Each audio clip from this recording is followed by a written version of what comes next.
பாகிஸ்தான் சீனாவுக்கு பதிலடி கொடுக்கும் வகையில் இந்திய ராணுவம் 3.25 லட்சம் கோடி மதிப்பீட்டில் புதிய போர் விமானங்களை வாங்கவுள்ளது.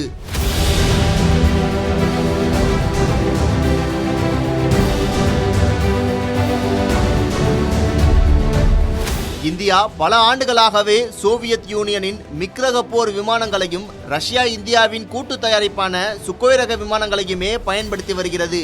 இந்த விமானங்கள் பழையதாகியதால் அடிக்கடி விபத்துகள் ஏற்பட்டு வந்தது. இதனால் இந்தியா தனது விமானப்படையை நவீனமயமாக்க புதிய விமானங்களை வாங்கும் முயற்சியில் ஈடுபட்டு வருகிறது.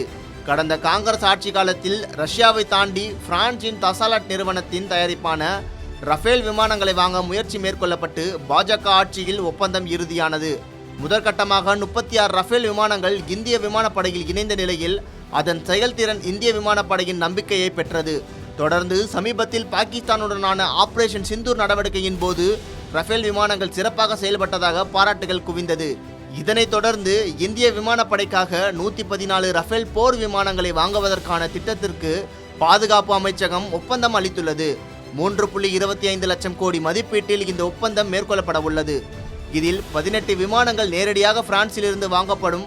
மீதமுள்ள 96 விமானங்கள் இந்தியாவில் தயாரிக்கப்படும் என்றும் செய்திகள் வெளியாக உள்ளது. மேலும் இதோடு சேர்ந்து இந்திய கடற்படைக்காக 26 ரஃபேல் மெரின் விமானங்களும் வாங்கப்பட உள்ளது. சமீப காலமாக சீனா, பாகிஸ்தான் ஆகிய நாடுகள் தங்கள் ஆயுத வலிமையை அதிகரித்து வரும் நிலையில் அதற்கு இணையாக இந்தியாவும் தங்கள் இராணுவ வலிமையை அதிகரித்து வருவது தெற்காசியாவில் பதற்றத்தை தொடர்ந்து அதிகரித்து வருகிறது.